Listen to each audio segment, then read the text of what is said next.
This is our vision, the TEV project. The world urgently needs a new type of transportation system that does not consume large amounts of petroleum fuels. We believe that our TEV design, described here, is the best available option. We would therefore like to create an international consortium to develop the system to the experimental level.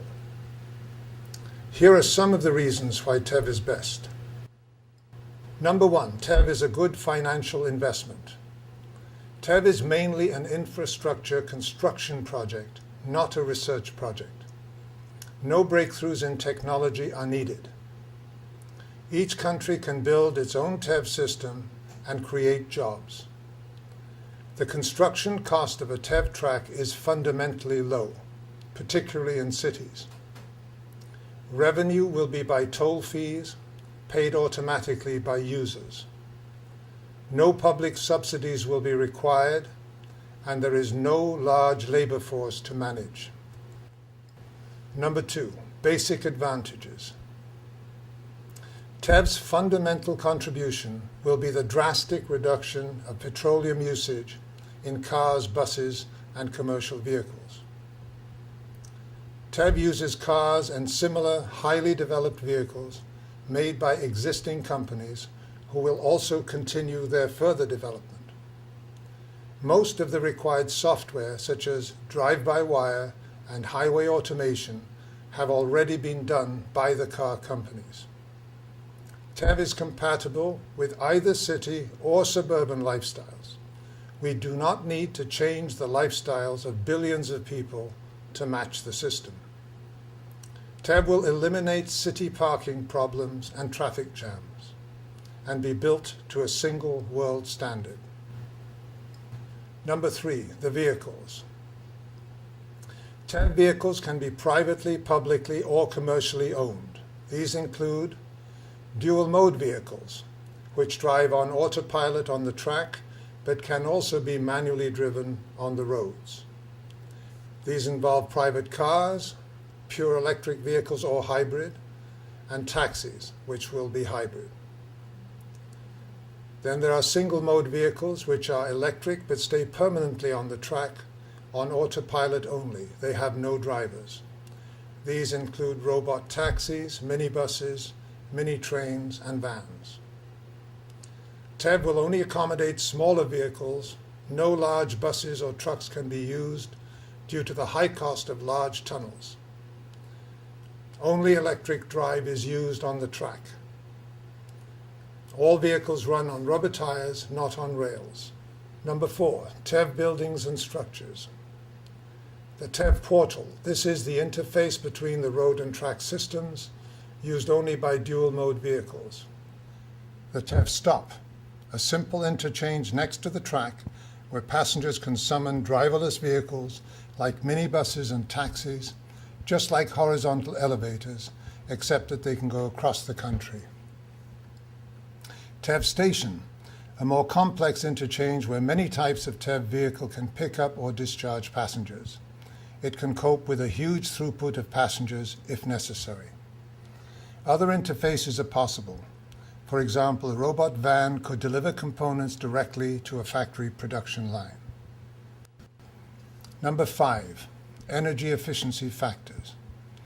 At any given speed, TEV vehicles will have a lower energy consumption than the equivalent vehicles on a highway for these reasons.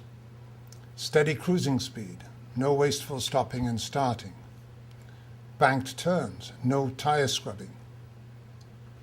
Reduced aerodynamic drag by slipstreaming in convoys. Reduced rolling drag, special tires with matched track surfaces. No drag from snow or rain. High efficiency. Electric power goes directly from the mains to the drive motor with no charger and battery inefficiencies. No headlights are needed at night so the cars can run dark. Number six, environmental factors. TEV is electrically powered, so there is no local pollution and no carbon emissions. That is a revolutionary accomplishment. Reduce petroleum fuel consumption worldwide will reduce international tensions and wars. TEV lanes remove many vehicles from the existing road system, helping to reduce congestion everywhere. A TEV track has a tiny ground footprint and does not cut neighborhoods in half as railways and roads do. The TEV enclosure absorbs its own vehicle noise, so it is a quiet neighbor compared with roads or railways. No street lights are needed on the track, reducing energy use at night. Cheap underground tunnels into cities, only possible with electric vehicles, and relatively small ones at that. Underground parking in cities, so old parking areas on the surface can be planted with trees to become new public parks. Number 7, safety factors. TEV features automatic control of vehicles on a restricted track, safer than roads or railways, especially against terrorists. It uses real production vehicles with airbags, anti-lock brakes, and so on. The vehicles have excellent brakes and can stop quickly in an emergency, unlike fast trains which can take 1 or 2 kilometers to stop. The TEV track itself has only on-ramps and off-ramps. There are no junctions, crossroads, railway crossings, traffic lights, trees, ditches, or head-on traffic. There is no danger from bad drivers, whether they're drunk, angry, speeding, or tired. There is no danger from ice, snow, or fog. There are protective steel side barriers on either side of the cars. There is restricted track access. No big trucks, open bed pickups, roof racks, trailers, or motorcycles are allowed. Thank you for listening. There is much more detail in the TEV booklet. Finally, please watch the following animation of a day in your life if you could use the TEV system right now.